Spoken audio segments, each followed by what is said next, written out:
చలికాలంలో లేగదూడల్ని ఎలా సంరక్షించుకోవాలి?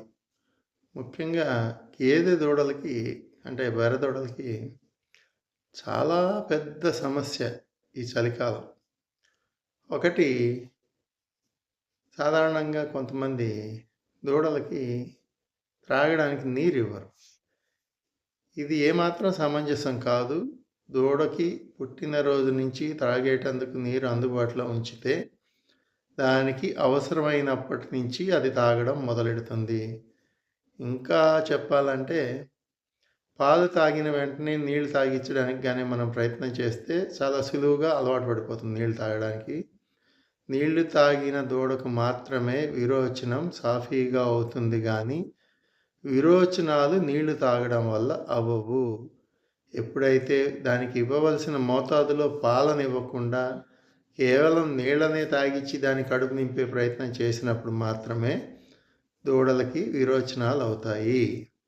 సో, తగినంత మోతాదులో పాలనిచ్చినప్పుడు ఆ పాలను జీర్ణించుకోవడానికి కూడా దూడకి నీళ్ళని అందుబాటులో ఉంచాలి. ఇక రెండో విషయం, తేమగా ఉన్న ప్రదేశాల్లో కట్టితే ఖచ్చితంగా విరోచనాలు అవుతాయి ఆ నెమ్ము వల్ల. అవి ఎన్ని మందులు వాడినా, ఎన్ని పాలు ఇచ్చినా, ఎంత బలంగా ఉన్న దూడైనా నెమ్ము వలన దానికి విరోచనాలు ఆగవు.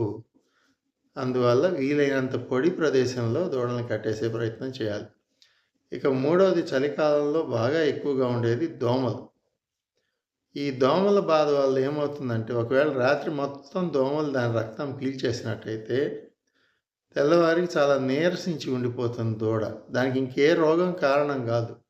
దోమలు తెల్లవార్లు దాని రక్తం తాగేసినందువల్ల దానిలో శక్తి నశించిపోయి దూడ అలా నీరసంగా పోతూ ఉంటుంది.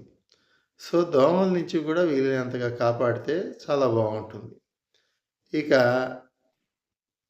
అటుపైన వచ్చిన పెద్ద సమస్య ఏంటంటే, లేగదూడలు సాఫీగా మస్టు పెడుతున్నాయా లేదా, అంటే విరోచనం అవుతుందా లేదా గమనించుకోవాలి. ఎందుకంటే వాతావరణంలో చలి ఎక్కువైనప్పుడు ఆ చలిని తట్టుకోవడానికి శరీరంలో వేడి పెరుగుతుంది కాబట్టి కొన్నిటికి విరోచనం అవ్వడం పెల్లెట్స్గా అయిపోతుంది. అంటే పెంటికల్గా మారిపోయి చాలా కష్టపడుతుంటాయి మోషన్ పోవడానికి.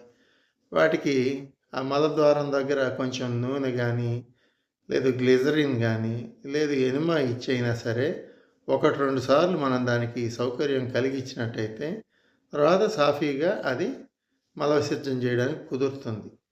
ఇవన్నీ చాలా సూక్ష్మంగా చలికాలంలో ప్రత్యేకించి గమనించి దూడల్ని కాపాడుకోవాల్సిందిగా కోరుతూ ఈ వీడియో పెడుతున్నాను.